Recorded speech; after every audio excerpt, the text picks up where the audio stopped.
ನಮಸ್ಕಾರ ವೀಕ್ಷಕರೇ. ನನ್ನ ಇತ್ತೀಚಿನ ಪುಸ್ತಕ ಕಣ್ಣಿಗೆ ಕಾಣುವ ದೇವರು, ಆ ಪುಸ್ತಕದಲ್ಲಿ ಸ್ಫೂರ್ತಿದಾಯಕ ಪೇರೆಂಟಿಂಗ್ ಕಥೆಗಳ ಬಗ್ಗೆ ನಾನು ಪ್ರಸ್ತಾಪಿಸಿದ್ದೆ. ಹಲವಾರು ಜನ ಪೋಷಕರು ಸಾಮಾನ್ಯರಂತೆ ನಮ್ಮೆಲ್ಲರ ಮಧ್ಯೆ ಬದುಕಿದ್ರೂ ಅಸಾಮಾನ್ಯ ರೀತಿಯ ಪರಿಶ್ರಮವನ್ನು ತೋರಿಸಿ ತಮ್ಮ ಮಕ್ಕಳ ಶ್ರೇಯಸ್ಸಿಗಾಗಿ ಶ್ರಮಿಸಿದಂತಹ ನಿಜವಾದ ಕಥೆಗಳನ್ನು ಅದರಲ್ಲಿ ದಾಖಲಿಸಿದೆ. ಆ ಪುಸ್ತಕದಲ್ಲಿ ಮಮತೆಯ ತಾಯಿ ರೇಖಾ ಅಂತ ಒಂದು ಚಾಪ್ಟರ್ ಬರ್ತದೆ 75ನೇ ಪುಟದಲ್ಲಿ. ಆ ತಾಯಿ ತಮ್ಮ ಮಗುವಿನ ಒಂದು ಸಮಸ್ಯೆ ಆಟಿಸಮ್ ಅನ್ನುವಂಥ ಒಂದು ಸ್ಥಿತಿಯ ಜೊತೆಗೆ ಪಟ್ಟಂತಹ ಪಾಡು, ಅದರ ಚಿಕಿತ್ಸೆಯ ಸುತ್ತಮುತ್ತ ಆಕೆ ನಡೆಸಿದಂಥ ಹೋರಾಟ, ಅದರ ಕುರಿತಾಗಿ ಚಿತ್ರಿಸಿದ್ದೆ. ಆಗ ಆರಂಭದಲ್ಲಿ ರೇಖಾ ಅವರ ಪರಿಚಯ ಆದಾಗ ಮಗುವಿಗೆ 2-3 ವರ್ಷ ಆಗಿದ್ದರೆ, ಈಗ ಮಗು ಬೆಳೆದು ದೊಡ್ಡಾಗಿ ಒಂದು 16-17 ವರ್ಷದ ಯುವಕ. ಈಗ ಆ ಜರ್ನಿ ಇದೆಯಲ್ಲ, ಎಲ್ಲ ಮಹಿಳೆಯರಂತೆ ನಾನು ಓದಬೇಕು, ಡಿಗ್ರಿ ಮಾಡ್ಕೋಬೇಕು, ಕೆಲಸ ತಗೊಳ್ಬೇಕು, ಮದುವೆ ಆಗಬೇಕು, ನಂದು ಒಂದು ದಾಂಪತ್ಯ ಸ್ಟಾರ್ಟ್ ಆಗಬೇಕು, ನನಗೂ ಒಂದು ಮಗು ಆಗಬೇಕು ಅನ್ನೋ ಒಂದು ಕನಸುಗಳ ಸಂತೋಷದ ಜೀವನದಲ್ಲಿ ದುತ್ತೆಂದು ಒಂದು ಆಘಾತ ಎದುರಾಗಿ, ಮಗು ಮಾತಾಡ್ತಾ ಇಲ್ಲ, ಮಗು ಮುಖಕ್ಕೆ ಮುಖ ಕೊಟ್ಟು ನೋಡ್ತಾ ಇಲ್ಲ, ಮಗು ಎಲ್ಲರ ಮಕ್ಕಳಾಗಿ ಆಟಿಕೆಗಳ ಜೊತೆಗೆ ಆಡ್ತಾ ಇಲ್ಲ, ತನ್ನದೇ ಲೋಕದಲ್ಲಿ ಮುಳುಗಿರುತ್ತೆ ಅಂಥೇಳಿ ಆತಂಕದಲ್ಲಿರ್ತಕ್ಕಂಥ ತಾಯಿಗೆ ವೈದ್ಯರು ಕೊಟ್ಟಂಥ ಹೆಸರು ಆಟಿಸಮ್. ಸೊ ಆಟಿಸಮ್ ಒಂದು ಡಯಾಗ್ನೋಸಿಸ್ ಆದಂಥ ಆತಂಕ, ಅದರ ಚಿಕಿತ್ಸೆಗಾಗಿ ಹುಡುಕಾಟ, ಯಾರಿಗೂ ಸರಿಯಾದ ಮಾಹಿತಿ ಇಲ್ಲದಂಥ ಒಂದು ಪರಿಸ್ಥಿತಿ.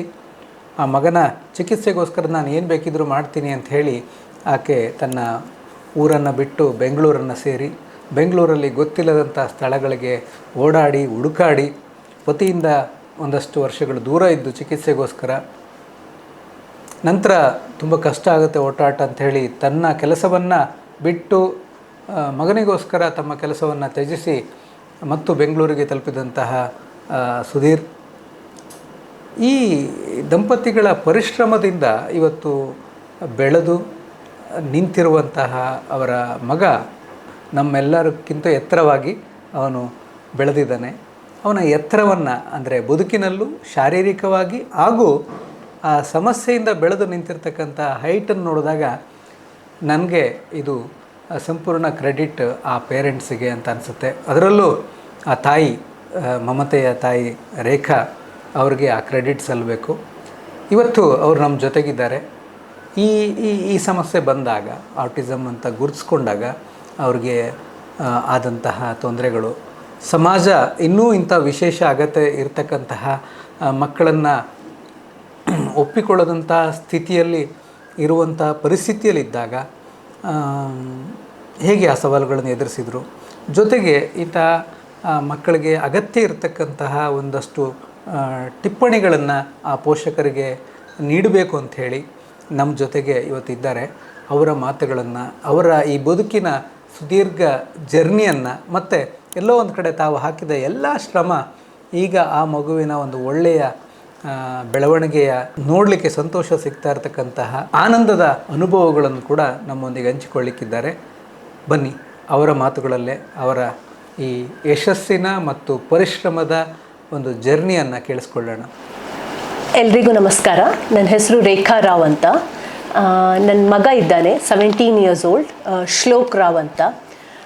ಅವನಿಗೆ ಆಟಿಸಮ್ನ ಕಾಯಿಲೆ ಇದೆ ಅಂತ ಹೇಳಲಿಕ್ಕಾಗೋದಿಲ್ಲ. It is a mental disorder, nerve system ಇದು. ಆಟಿಸಮ್ ಅಂದರೆ ನಾರ್ಮಲ್ ಆಗಿ ಬರುವ ಒಂದು ಯಾವುದೇ ಕಾಯಿಲೆ ಅಲ್ಲ. ಅದನ್ನು ಲೈಫ್ ಲಾಂಗ್ ಆಗಿ ನಾವು ನೋಡ್ಕೊಳ್ಬೇಕು. ಹಾಗಾಗಿ ಫಸ್ಟಿಗೆ ಅದನ್ನು ಎಕ್ಸೆಪ್ಟ್ ಮಾಡೋದೇ ತುಂಬ ಟೈಮ್ ಆಗ್ತದೆ. ಆಟಿಸಮ್ ಅಂತ ಗೊತ್ತಾದ ಮೇಲೂ ನಾವು ತುಂಬ ಡಾಕ್ಟ್ರ್ ಹತ್ರ ಹೋಗೋದು, ತೋರಿಸೋದು, ಏನೇ ಆಗಲಿ, ದೇವರ ಕೆಲಸ ಆಗಲಿ, ಎಂಥದೇ ಆಗಲಿ ಮಾಡ್ಕೊಳ್ತಾ ಹೋಗ್ತೇವೆ. ಮತ್ತೆ ರಿಯಲೈಸ್ ಆಗ್ತದೆ ಅದರದ್ದು ಡೆಪ್ತ್ ಎಷ್ಟಿದೆ, ಅವರಿಗೆ ಎಷ್ಟು ಹೇಳಿ ಕೊಡೋದಿದೆ. ನಮ್ಮ ತಲೆಯಲ್ಲಿರುವ ನರನೇ ನಮಗೆ ಕರೆಕ್ಟಾದ ಮೆಸೇಜ್ ಕೊಡೋದಿದ್ರೆ, ಹೀಗೆ ಮಾಡು, ಹೀಗೆ ಹೇಳು, ಹೀಗೆ ಬಿಹೇವ್ ಮಾಡು ಅಂತ, ನಮಗೆ ಖಂಡಿತ ಆ ಕೆಲಸ ಮಾಡಲಿಕ್ಕೆ ಆಗೋದಿಲ್ಲ. ತಲೆಗೆ ಯಾವುದೇ ರಿಪ್ಲೇಸ್ಮೆಂಟ್ ಇಲ್ಲ, ಅದು ಒಂದೇ. ಆ್ಯಂಡ್ ಅದು ಯಾರಿಗೂ ಕಂಟ್ರೋಲ್ ಮಾಡಲಿಕ್ಕಾಗೋದಿಲ್ಲ. ಐ ಥಿಂಕ್ ಅದೆಲ್ಲವೂ ದೇವರ ಕೈಯಲ್ಲೇ ಇದೆ ಅಂತ ಹೇಳ್ಬೋದು. ಸೊ ಇದು ಮದ್ದು ಮಾಡೋದ್ರಿಂದ ವಾಸಿ ಆಗ್ತದೆ, ಅವನು ಬೆಟರ್ ಆಗ್ತಾನೆ, ಅವನಿಗೆ ಈ ಥೆರಪಿ ಕೊಟ್ಟರೆ, ಈ ಕ್ಲಾಸಿಗೆ ಹಾಕಿದರೆ ಅವನು ಹುಷಾರಾಗ್ತಾನೆ 1 ತಿಂಗಳಲ್ಲಿ ಅಥವಾ 1 ವರ್ಷದಲ್ಲಿ, ಏನೇ ಹೇಳಿ ಅದನ್ನು ಖಂಡಿತ ನಂಬಬಾರ್ದು. ಇಡೀ ವರ್ಲ್ಡ್ ವೈಡಲ್ಲಿ ಈ ಆಟಿಸಮ್ಮಿಗೆ ಮೂಲ ಕಾರಣನೇ ಗೊತ್ತಾಗಲಿಲ್ಲ ಈಗದವರೆಗೆ. ಹಾಗಾಗಿ ಇದಕ್ಕೆ ಸೊಲ್ಯೂಷನ್ನೂ ಇಲ್ಲ. No medicine. ಏನೇ ಅಂದರೂ ಅವರನ್ನು ಇದ್ದದ್ರಲ್ಲಿ ಬೆಟರ್ ಮಾಡ್ಬೋದು. ಅವ್ರಿಗೇನಾದರೂ ಗೊತ್ತಿಲ್ಲದಿದ್ರೆ ಹೇಳಿಕೊಡ್ಬೋದು. ಅವರು ಬಾತ್ರೂಮ್ ಹೋಗೋದಿಲ್ಲ, ಹೇಳ್ಕೊಡಿ. ಅವರಿಗೆ ಊಟ ಮಾಡೋಕ್ಕೆ ಗೊತ್ತಿಲ್ಲ, ಹೇಳ್ಕೊಡಿ ಕೈ ಹಿಡಿದು. ಸ್ಪೂನಲ್ಲಾದರೆ ಸ್ಪೂನು. ಈ ಮಕ್ಕಳಿಗೆ ಪ್ರತಿಯೊಂದು ವಿಚಾರ, ಒಂದು ಬ್ಲೋ ಮಾಡೋದು, ಒಂದು ಸ್ಟ್ರಾದಲ್ಲಿ ಸಕ್ ಮಾಡೋದು, ಈ ವಿಚಾರಗಳನ್ನು ಹೇಳ್ಕೊಡ್ಬೇಕು. ನಾರ್ಮಲ್ ಆಗಿ ಮಕ್ಕಳು ಬೆಳೆಯುವಾಗ ಬೇರೆ ಮಕ್ಕಳನ್ನು ನೋಡಿ ಬಾಲ್ ಕ್ಯಾಚ್ ಹಿಡಿಯೋದು ಕಲ್ತ್ಕೊಳ್ತಾರೆ, ಬ್ಲೋಯಿಂಗ್ ಕಲ್ತ್ಕೊಳ್ತಾರೆ. ಬೇರೆ ಮಕ್ಕಳು ಆಡುವಾಗ ತುಂಬ ಒಂದು 60-70% ಆ್ಯಕ್ಟಿವಿಟಿ ನಾರ್ಮಲ್ ಮಕ್ಕಳು ಪಿಕಪ್ ಮಾಡ್ತಾರೆ, ಕಲ್ತ್ಕೊಳ್ತಾರೆ. ಬಟ್ ಈ ಮಕ್ಕಳಿಗೆ ಅದು ಕಷ್ಟ ಆಗ್ತದೆ. ನೋಡ್ತಾರೆ ಬಟ್ ಇವರಿಗೆ ಕಲ್ತ್ಕೊಳ್ಳಿಕ್ಕಾಗೋದಿಲ್ಲ ಆ ಸ್ಕಿಲ್ಸ್. ಸೊ ಈ ಮಕ್ಕಳಲ್ಲಿ ಯಾವುದೇ ನ್ಯೂನತೆ ಇದ್ದರೂ, ಒಂದು 3 ವರ್ಷಕ್ಕೆ ಮಗು ಇದು ಮಾಡ್ತದೆ, ನನ್ನ ಮಗ ಮಾಡಲ್ಲ ಅಥವಾ ನನ್ನ ಮಗಳು ಮಾಡಲ್ಲ. ಸೊ ನಾವೊಂದು ಸಣ್ಣ ಒಂದು ಲಿಸ್ಟ್ ಮಾಡ್ತಾ ಹೋದರೆ ನಮಗೆ ಮೋಸ್ಟ್ಲಿ 500-600 ಪಾಯಿಂಟ್ಸ್ ಆಗ್ಬೋದು. ನಾನು ಅಷ್ಟನ್ನು ಒಂದೇ ದಿನ ಅಟೆಂಡ್ ಮಾಡಿ ಅಂತ ಹೇಳೋದಿಲ್ಲ. ಒಂದು 5 ಸ್ಕಿಲ್ಸ್ ಹೇಳಿಕೊಡುವ. ಅವ್ರು ಮಾಡಲೇಬೇಕು. ಈ ಏಜ್ಗೆ ಕ್ಯಾಂಡಲ್ ಫ್ಲೋ ಮಾಡಲೇಬೇಕು. 3rd ಬರ್ತ್ಡೇನಾ, 4th ಬರ್ತ್ಡೇನಾ, 2nd ಬರ್ತ್ಡೇನಾ, ಅದು ಯಾವುದೇ ಇರ್ಬೋದು. ಆ ಥರ ಒಂದು ಒಂದು ಸ್ಪೂನ್ ಹಿಡ್ಕೊಂಡು ಐಸ್ ಕ್ರೀಮ್ ತಿನ್ನಲೇಬೇಕು. ನೀವು ಬೇರೆಲ್ಲದರಲ್ಲೂ ಒಂದು ಕೈಯಲ್ಲಿ ಊಟ ಮಾಡಲಿ ಹೇಳಿ ನಾವು ಪುಷ್ ಮಾಡ್ಬೋದು. But when it comes to some places, some things ಅವ್ರು ಸ್ಪೂನ್ ಯೂಸ್ ಮಾಡಲೇಬೇಕು. ಆ ಟೈಮ್ನಲ್ಲಿ ನಾವು ಅವರಿಗೆ ಹೇಳಿಕೊಟ್ರೆ ಅವರು ಸ್ವಲ್ಪ ನಿಧಾನಕ್ಕಾದರೂ ಪರವಾಗಿಲ್ಲ, ಕಲಿತಾರೆ. ದಿನ ಮಾಡುವ ಆ್ಯಕ್ಟಿವಿಟಿ ಅಂದರೆ ಊಟ ಇರ್ಬೋದು, ಬಾತ್ರೂಮ್ ಇರ್ಬೋದು, ಅದನ್ನು ಒಂದು ಸ್ವಲ್ಪ ನಾವು ಎವ್ರಿ ಡೇ ನಾವು ತುಂಬ ಸಲ ಮಾಡುವ ಕಾರಣ ಸೊ ನಾವು ಅವರನ್ನು ಬೇಗ ಹೇಳಿಕೊಡ್ಬೋದು. ಅದೇ ತುಂಬ ರ್ಯಾರ್ ಆಗಿ ಮಾಡೋದು, ಒಂದು ಹೇರ್ ಕಟ್ ಇರ್ಬೋದು, ಒಂದು ತಿಂಗಳಿಗೊಮ್ಮೆ ಅಥವಾ 2 ತಿಂಗಳಿಗೊಮ್ಮೆ ಮಾಡಿಸೋದು, ಅದನ್ನು ನಮ್ಗೆ ಅಷ್ಟು ರೆಗ್ಯುಲರ್ಲಿ ಈಗ ಎವ್ರಿ ಡೇ ಹೇಳಿಕೊಡ್ಲಿಕ್ಕಾಗೋದಿಲ್ಲ. ಅಲ್ಲಿ ಹೋದಾಗ ಆ ಸಿಚುವೇಶನ್ ನೋಡಿಕೊಂಡು ಹೇಳಬೇಕು. ಸೊ ಒಂದು ವಿಷಯ ಅಂದರೆ ಈ ಮಕ್ಕಳು ಸಣ್ಣದಿರುವಾಗಲೇ ನಾವು ಅವರನ್ನು ಆದಷ್ಟು ಬಗ್ಗಿಸಬೇಕು. Specially 2 years 3 years. ಸೊ ಮರವಾಗಿ ಬಗ್ಗುದೇ ಇಲ್ಲ ಈ ಮಕ್ಕಳು, ಗಿಡವಾಗಿಯೇ ನಾವು ಬಗ್ಗಿಸಬೇಕು. ಸೊ ಆ ಗಾದೆ ಮಾತು ಈ ಮಕ್ಕಳಿಗೆ ಸರಿಯಾಗಿ ಮ್ಯಾಚ್ ಆಗ್ತದೆ. ಥೆರಪಿ ಅಂತ ಬಂದ ಕೂಡಲೇ ಬರೇ ಸ್ಪೀಚ್ ಥೆರಪಿಗೆ ಕಳಿಸ್ಬಿಟ್ರೆ ನನ್ನ ಮಗ ಹೇಳಿಬಿಡ್ತಾನೆ, ಮಾತಾಡ್ಬಿಡ್ತಾನೆ ಅನ್ನೋದು ತಪ್ಪು ಕಲ್ಪನೆ. ಅವರಲ್ಲಿ 45 ಮಿನಿಟ್ಸ್ 1 ಅವರ್ ಹೇಳಿಕೊಡ್ತಾರೆ. ಅವ್ರು ಏನು ಹೇಳ್ಕೊಟ್ಟಿದ್ದಾರೆ, ಹೇಗೆ ಹೇಳ್ಕೊಟ್ಟಿದ್ದಾರೆ ಅಂತ ಪೇರೆಂಟ್ಸ್ ಆಗಿ ನಾವು ನೋಡ್ಕೊಳ್ಬಾರ್ದು. ಇದು ಅಮ್ಮನ ಡ್ಯೂಟಿ ಮಾತ್ರ ಖಂಡಿತ ಅಲ್ಲ. ಅಪ್ಪ ಇರ್ಬೋದು, ಕಸಿನ್ಸ್ ಇರ್ಬೋದು, ಎಲ್ಡರ್ ಬ್ರದರ್ ಸಿಬ್ಲಿಂಗ್ಸ್ ಇರ್ಬೋದು, ಫ್ಯಾಮಿಲಿ ಮೆಂಬರ್ಸ್ ಯಾರೇ ಇರ್ಬೋದು, ಇನ್ಕ್ಲೂಡಿಂಗ್ ಅಜ್ಜ ಅಜ್ಜಿ ಇರ್ಬೋದು, ಅಂಕಲ್ ಆಂಟಿ ಇರ್ಬೋದು, ಎಲ್ಲರೂ ಸ್ವಲ್ಪ ವರ್ಕ್ ಮಾಡಿದರೆ ಎಲ್ರಿಗೂ ಹೆಲ್ಪ್ ಆಗ್ತದೆ. ಆ ಮಗುನೊಂದು ಮಾತಾಡ್ಸೋದು, ಅವ್ರು ರಿಪ್ಲೈ ಮಾಡೋದಿಲ್ಲ, ಎಸ್, ಬಟ್ ಇವತ್ತಲ್ಲ ನಾಳೆ ಖಂಡಿತ ಅವ್ರಿಗೆ ಅರ್ಥ ಆಗ್ಲಿಕ್ಕೆ ಶುರುವಾಗ್ತದೆ. ಅರ್ಥ ಆದರೆ ಅವರು ಶುರು ಮಾಡ್ತಾರೆ ಅದಕ್ಕೊಂದು ರಿಪ್ಲೈ ಕೊಡುವ. ಮಾತಲ್ಲೇ ರಿಪ್ಲೈ ಕೊಡಬೇಕಾಗಿಲ್ಲ, ಅವರೊಂದು ಪಾಯಿಂಟ್ ಔಟ್ ಮಾಡಿ ಹೇಳ್ಬೋದು, ಐ ಕಾಂಟ್ಯಾಕ್ಟಲ್ಲಿ ಹೇಳ್ಬೋದು, ನಮ್ಮ ಕೈ ಹಿಡಿದು ಕರ್ಕೊಂಡು ಹೋಗಿ ನಮಗೆ ತೋರಿಸ್ಬೋದು. ಕೆಲವೊಮ್ಮೆ ನಾವು ಅವರಿಗೆ ಪಿಕ್ಚರ್, ಈಗ ಒಂದು ಪಾರ್ಕಿಗೆ ಹೋಗಿದ್ದೇವೆ, ಒಂದು ಪಿಕ್ಚರ್ ತೆಗೆದಿಡಿ. ಒಂದು ಹೋಟೆಲಿಗೆ ಹೋಗಿದ್ದೇವೆ, ಒಂದು ಮೊಬೈಲಲ್ಲಿ ಪಿಕ್ಚರ್ ಕ್ಲಿಕ್ ಮಾಡಿಡಿ. ನೆಕ್ಸ್ಟ್ ಟೈಮ್ ನಾವು ಒಂದು ಪಾರ್ಕಿಗೆ ಹೋಗುವ, ಬೀಚಿಗೆ ಹೋಗುವ, ಹೋಟೆಲ್ಗೆ ಹೋಗುವ ಹೇಳುವಾಗ ಅವ್ರಿಗೆ ಸಡನ್ ಒಂದು ವರ್ಡ್ ಹೇಳಿದ ಕೂಡಲೇ ಎಲ್ಲ ಮಕ್ಕಳು ಹೇಗೆ ರೆಡಿಯಾಗಿ ಬರ್ತಾರೆ, ಇವತ್ತು ಪಾರ್ಕಿಗೆ ಹೋಗ್ತಾ ಇದ್ದೇವೆ, ಆಟ ಆಡ್ಬೋದು. ಈ ಮಕ್ಕಳಿಗೆ ಅರ್ಥ ಆಗದೇ ಇರ್ಬೋದು ನಾವು ಎಲ್ಲಿಗೆ ಹೋಗ್ತಾ ಇದ್ದೇವೆ ಅಂತ. ಒಂದು ಮೊಬೈಲಲ್ಲಿ ಒಂದು ಫೋಟೋ ತೆಗೆದು ತೋರಿಸಿ, ಪಾರ್ಕ್ ಇರ್ತದೆ, ಅಲ್ಲಿ ಸ್ಲೈಡ್ ಇರ್ತದೆ, ನಾವು ಗಮ್ಮತ್ತು ಮಾಡುವ, ಆಟ ಆಡುವ. ಸೊ 1 ಸಲ ಗೊತ್ತಾಗೋದಿಲ್ಲ, 2 ಸಲ ಗೊತ್ತಾಗೋದಿಲ್ಲ. ನೀವು ಹೇಳಿದ್ದೇ ಮಾಡ್ತೀರಿ, ನೀವು ತೋರಿಸಿದ ಪ್ಲೇಸಿಗೆ ಕರ್ಕೊಂಡು ಹೋಗ್ತೀರಿ ಅಂತ ಅವರಿಗೆ ಕಾನ್ಫಿಡೆನ್ಸ್ ಬಂದ ಮೇಲೆ ಅವ್ರು ಖಂಡಿತ ನಮ್ಮ ಮಾತನ್ನು ಅರ್ಥ ಮಾಡಿಕೊಳ್ತಾರೆ. ಅದು ವಿಜುವಲ್ ಆಗಿ ನಾವು ತೋರಿಸಿದ ಚಿತ್ರಗಳನ್ನು ಅವ್ರು ಬೇಗ ಅರ್ಥ ಮಾಡಿಕೊಳ್ತಾರೆ. ಒಂದು ಹೇರ್ ಕಟ್ಟಿಗೂ ಹಾಗೆ ತಿಂಗಳಿಗೊಮ್ಮೆ ಹೋಗುದು, ಮುಂಚಿನ ದಿನನೇ ಹೇಳಿ ನಾಳೆ ಹೇರ್ ಕಟ್ಟಿಗೆ ಹೋಗಬೇಕು, ಒಂದು ಬಾರ್ಬರಿದು ಫೋಟೋನ, ಒಂದು ಅಲ್ಲಿದು ಅವರ ಲೈಫ್ ಪಿಕ್ಚರ್ ಬೇಕಾಗಿಯೂ ಇಲ್ಲ. ಕೆಲವೊಮ್ಮೆ ನಮಗೆ ಕಾರ್ಡ್ಬೋರ್ಡಲ್ಲಿ ಗುಡ್ ಹ್ಯಾಬಿಟ್ಸಲ್ಲಿ ಎಲ್ಲ ಪಿಕ್ಚರ್ಸ್ ಸಿಗ್ತದೆ, ಅದರಲ್ಲಿ ಬರ್ದಿರುತ್ತೆ hair cut, nail cut. So ಅದನ್ನು ಕೆಲವೊಮ್ಮೆ ತೋರಿಸಿ ನಾಳೆ ಹೋಗಬೇಕು, ನೆಕ್ಸ್ಟ್ ಡೇ ಎದ್ದು ಹೇಳಿ ಇವತ್ತು ಹೋಗಬೇಕು, ಮಾಡಬೇಕು, ಅಲ್ಲಿ ಅಂಕಲ್ ಇರ್ತಾರೆ, ಅವ್ರು ಹೇರ್ ಕಟ್ ಮಾಡ್ತಾರೆ.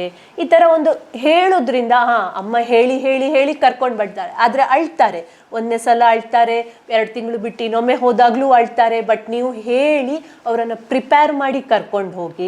ಇನ್ನೊಂದೇನೆಂದರೆ, ಯಾರಾದರೂ ಮನೆಗೆ ಬರ್ತಾರಾದರೆ, ನಾವೆಲ್ಲಿಗಾದರೂ ಹೋಗ್ಲಿಕ್ಕಿದ್ರೆ ಅವರನ್ನೊಂದು ಸ್ವಲ್ಪ ಗೊತ್ತಿದ್ರೆ ನಮಗೆ ಯಾವ ಗೆಸ್ಟ್ ಬರ್ತಾರೆ ಅಥವಾ ಎಲ್ಲಿಗೆ ಹೋಗ್ತಾ ಇದ್ದೇವೆ, ಅವರನ್ನೊಂಚೂರು ಮೊದಲೇ ಹೇಳಿ, ಇವತ್ತು ಅಂಕಲ್ ಬರ್ತಾ ಇದ್ದಾರೆ, ಇವತ್ತು ನಾವು ಈ ಪ್ಲೇಸಿಗೆ ಹೋಗುವ, ಅಲ್ಲೊಂದು ಫಂಕ್ಷನ್ ಇದೆ, ಅಲ್ಲಿ ನಾವು ಊಟ ಮಾಡಿ ಬರುವ. ಅವರನ್ನೊಂದು ಪ್ರಿಪೇರ್ ಮಾಡಿದರೆ ಅವರೊಂಚೂರು ಬೆಟರ್ ಬಿಹೇವ್ ಮಾಡ್ತಾರೆ ದ್ಯಾನ್ ಸೀದಾ ಅವರಿಗೊಂದು ಡ್ರೆಸ್ ಹಾಕ್ಸ್ಕೊಂಡು ಅವರನ್ನು ಕರ್ಕೊಂಡು ಹೋಗುವುದಕ್ಕೆ. ಯಾಕಂದರೆ ಅವರಿಗೆ ಅರ್ಥ ಆಗೋದಿಲ್ಲ ನಾವು ಎಲ್ಲಿಗೆ ಹೋಗ್ತಾ ಇದ್ದೇವೆ ಅಂತ. ಸೊ ಅವರು ಸುಮ್ಮನಾಗಿ ಹಠ ಮಾಡುವ ಬದಲು ನಮ್ಮ ಎನರ್ಜಿನೂ ಉಳಿತದೆ, ಹಾಗೂ ಮಕ್ಕಳಿಗೂ ಅರ್ಥ ಆಗಿ ಬಂದರೆ ಒಂಚೂರು ಬೆಟರ್ ಆಗಿ ಇದು ಮಾಡ್ತಾರೆ. ಥೆರಪಿಗಳ ಪಾರ್ಟಿಗೆ ಬಂದರೆ ಅದೇ ಸ್ಪೀಚ್ ಥೆರಪಿ ಹೇಳಿಕೊಡೋದು 45 minutes, 1 hour ಮನೆಯಲ್ಲಿ ನಾವು ಹೇಳಿಕೊಡ್ಬೇಕು. Speech is the last thing to come. ಅದಕ್ಕಿಂತ ಮೊದಲು ಆ ಮಕ್ಕಳು ಹೇಗೆ ಥಿಂಕ್ ಮಾಡ್ತಾರೆ, ಅವರು ಎಲ್ಲ ಮಕ್ಕಳೊಟ್ಟಿಗೆ ಕೂಡ್ತಾರಾ, ಅವ್ರು ಪಝಲ್ಸ್ ಮಾಡ್ತಾರಾ, ಅವರು ಸ್ಟ್ಯಾಂಡಿಂಗ್ ಲೈನ್ ಸ್ಲೀಪಿಂಗ್ ಲೈನ್ ಮಾಡ್ತಾರಾ, ಅಲ್ಲಿಂದ ನಾವು ಶುರು ಮಾಡ್ಕೊಳ್ಬೇಕು. ಡೇ ಟು ಡೇ ಆ್ಯಕ್ಟಿವಿಟಿ ಬಂದರೆ ಬಾತ್ರೂಮ್ ಯೂಸ್ ಮಾಡೋದು. ಈಗ ಎಷ್ಟೇ ಅಂದರೂ ನಾರ್ಮಲ್ ಮಕ್ಕಳು ಬೈ ದ ಏಜ್ ಆಫ್ 3 ಕಲಿತಾರೆ, ಬಾತ್ರೂಮ್ ಟಾಯ್ಲೆಟ್ ಮ್ಯಾನರ್ಸ್ ಕಲಿತಾರೆ. ಸೊ ನಮ್ಮ ಮಕ್ಕಳು ಅದರಲ್ಲಿ ಹಿಂದೆ ಬಿದ್ದಿದ್ದರೆ ನಾವು ಫಸ್ಟ್ ವರ್ಕ್ ಮಾಡಬೇಕಿರೋದು ಅವರ ಬಾತ್ರೂಮ್ ಮ್ಯಾನರ್ಸ್ ಬಗ್ಗೆ ಅವ್ರಿಗೆ ಹೇಳ್ಕೊಡ್ಬೇಕು. ಒಂದು ಟಾಯ್ಲೆಟ್ ಇದೊಂದು ಪಿಕ್ಚರ್ ಮಾಡಿಟ್ಕೊಳ್ಳಿ, ಪಿಕ್ಚರ್ ತೋರಿಸಿ ಹೇಳಿ ಟಾಯ್ಲೆಟ್ ಬರ್ತದಾ, ಒಂದು ವರ್ಡ್ ಯೂಸ್ ಮಾಡಿದರೆ ಅದೇ ಯೂಸ್ ಮಾಡಿ, ಬಾತ್ರೂಮ್ಗೆ ಹೋಗಬೇಕಾ ಟಾಯ್ಲೆಟಿಗೆ ಹೋಗಬೇಕಾ, ಒಂದು ಸಿಂಗಲ್ ವರ್ಡ್ ಅವ್ರಿಗೆ ಏನು ಅರ್ಥ ಆಗ್ತದ ಅದು ಆದಷ್ಟು ನಾವು ಒಂದು ಕ್ಲಿಯರ್ ಆಗಿದ್ರೆ ಒಳ್ಳೆಯದು. ಯಾಕಂದರೆ ಈಗ ಒಂದು ಶುಶು ಹಾಗೆ ಹೀಗೆ ಹೇಳ್ಕೊಡೋದು, ಮತ್ತು ಅದನ್ನು ಚೇಂಜ್ ಮಾಡೋದು, ಅದರ ಬದಲು ಅವರಿಗೆ ಹೇಳಿಕೊಡುವಾಗಲೇ ಒಂದು ಕರೆಕ್ಟಾಗಿ ಹೇಳಿಕೊಡುವ. ಯಾಕಂದರೆ ಅದು ಲೈಫ್ ಲಾಂಗ್ ಅವ್ರು ಕಲ್ತಿರುವ ಸ್ಕಿಲ್. ಒಂದು ಸಣ್ಣ ಒಂದು ಪಿಕ್ಚರ್ಸ್ ತೋರಿಸ್ಬೋದು, ಒಂದು ಬಾತ್ರೂಮ್ನ ಏನಾದರೂ ಬರ್ದಿರುವಂಥದ್ದು, ಸೊ ದ್ಯಾಟ್ ಅಲ್ಲಿಗೆ ಹೋಗಬೇಕಾ, ಅಲ್ಲಿ ಹೋಗಿ ಮಾಡಬೇಕು ಅಂತ ಹೇಳಿಕೊಡೋದು. ಈ ಥರ ಹಾಗೆ ಮಲಗುವ ಪ್ಯಾಟರ್ನ್, ಒಂದು 9 ಗಂಟೆ ಆಯಿತಾ 10 ಗಂಟೆ ಆಯಿತಾ ಎಲ್ಲ ಲೈಟ್ ಆಫ್ ಮಾಡಬೇಕು. ಮಲಗೋದು ಅಂದರೆ ಎಲ್ಲರೂ ಮಲಗಬೇಕು. ಅದೇ ನಾವು ಟಿ ವಿ ನೋಡ್ತೇವೆ, ನೀನು ಹೋಗಿ ಮಲ್ಕೋ ಹೇಳಿದರೆ ಆ ಮಕ್ಕಳು ಮಾಡೋದಿಲ್ಲ. ಮೊದಲೇ ತುಂಬ ಹೈಪರ್ ಆ್ಯಕ್ಟಿವಿಟಿ ಇರ್ತದೆ ಅವರಲ್ಲಿ, ಇಡೀ ದಿನ ಇರ್ತಾರೆ. ಸೊ ಅದರ ಬದಲು ಡಿನ್ನರ್ ಆಯಿತು, ನ್ಯೂಸ್ ಎಂಥದೇ ಟಿ ವಿ ಟೈಮ್ ಆಯಿತು, ಸೊ ಲೈಟ್ಸ್ ಆಫ್, ಮಲಗೋದು ಅಂದರೆ ಮಲಗೋದು. ಸೊ ಸ್ಲೋಲಿ ಅದಕ್ಕೆ ಅಡ್ಜಸ್ಟ್ ಆಗ್ತಾರೆ. ಅವರದು ಬಾತ್ರೂಮ್ ಮ್ಯಾನರ್, ಸ್ಲೀಪಿಂಗ್ ಪ್ಯಾಟರ್ನ್ ಸರಿ ಆದರೆ ದಿನ ಬೆಳಿಗ್ಗೆ ಒಂದು ಪರ್ಟಿಕ್ಯುಲರ್ ಟೈಮಲ್ಲಿ ಎಬ್ಸೋದು ಎಲ್ಲ ಒಂದು ದಿನ ಒಂದು ಶೆಡ್ಯೂಲ್ ಇದ್ದರೆ ಅದು ಅಲ್ಲಿಗೆ ಸರಿಯಾಗ್ತಾ ಹೋಗ್ತದೆ ಅವರ ದಿನದ ಆ್ಯಕ್ಟಿವಿಟಿ. ಸ್ವಲ್ಪ ಚೇಂಜಸ್ ಆದ್ರೂ ಅವ್ರಿಗೆ ತುಂಬ ಇರಿಟೇಷನ್ ಆಗ್ತದೆ. ಚೇಂಜಸ್ ಇದ್ದರೆ ಇನ್ಫಾರ್ಮ್ ಮಾಡಿ, ಇವತ್ತು ಸ್ಕೂಲ್ ಇಲ್ಲ, ಇವತ್ತು ನಾವು ಪಾರ್ಕಿಗೆ ಹೋಗ್ತೇವೆ, ಇವತ್ತು ನಾವು ಥಿಯೇಟರಿಗೆ ಹೋಗ್ತೇವೆ, ಇವತ್ತು ನಾವು ಅಂಕಲ್ ಹೌಸಿಗೆ ಹೋಗ್ತಾ ಇದ್ದೇವೆ. ಸೊ ಅವರೊಂಚೂರು ಇವತ್ತು ನಾರ್ಮಲ್ ದಿನ ಅಲ್ಲ, ಇವತ್ತು ನನಗೆ ಬೇಕಿದ್ದದ್ದು ಸಿಗೋದಿಲ್ಲ, ಮನೆಯಲ್ಲಿ ಇರುವಂಥದ್ದೇ ಯಾವತ್ತಿದ್ದು ಇವತ್ತು ನಡೆಯುವುದಿಲ್ಲ, ನಾಳೆ ಏನು ಡ್ರೆಸ್ ಹಾಕ್ತಿ ತೆಗ್ದಿಡು, ನಾಳೆ ಹಾಕ್ಕೊಂಡು ಹೋಗುವ. ಸೊ ನಾವು ಹೇಗೆ ಒಂದು ನಾರ್ಮಲ್ ಮಕ್ಕಳಲ್ಲಿ ನಾರ್ಮಲ್ ಆಗಿ ಇಂಟರ್ಯಾಕ್ಟ್ ಮಾಡ್ತೇವೆ. ಈಗ ನಾಳೆ ಫಂಕ್ಷನ್ ಇದೆ, ಹೊಸ ಡ್ರೆಸ್ ಯಾವುದಿದೆ ತೆಗ್ದಿಡು, ನಾವು ಹೇಗೆ ಇಸ್ತ್ರಿ ಮಾಡಿಡ್ತೇವೆ, ರೆಡಿ ಮಾಡಿಡ್ತೇವೆ, ಈ ಮಕ್ಕಳನ್ನು ಪ್ರತಿಯೊಂದು ಕೆಲಸಕ್ಕೂ ಇನ್ವಾಲ್ವ್ ಮಾಡಿ. ಥೆರಪಿ ಅಂದರೆ ನಾವು ಇಡೀ ದಿನ ಅವರಿಗೆ ಸ್ಪೀಚೇ ಹೇಳಿಕೊಡ್ಬೇಕು, ಅಥವಾ ಅವರಿಗೆ ಡೇ ಟು ಡೇ ಆ್ಯಕ್ಟಿವಿಟಿ ಆಗಲಿ ಅಥವಾ ಬೇರೆ ಏನೇ ಸ್ಪೀಚ್ ಆಗಲಿ ಬುಕ್ಕಲ್ಲಿರುವಂಥದ್ದು ಹೇಳಿಕೊಡೋದು ಫನ್ ಅಲ್ಲ. ನಾವು ಎಷ್ಟು ಆ್ಯಕ್ಟಿವಿಟೀಸನ್ನು ಫನ್ ಮಾಡ್ತೇವೆ ಅದರ ಮೇಲಿದೆ.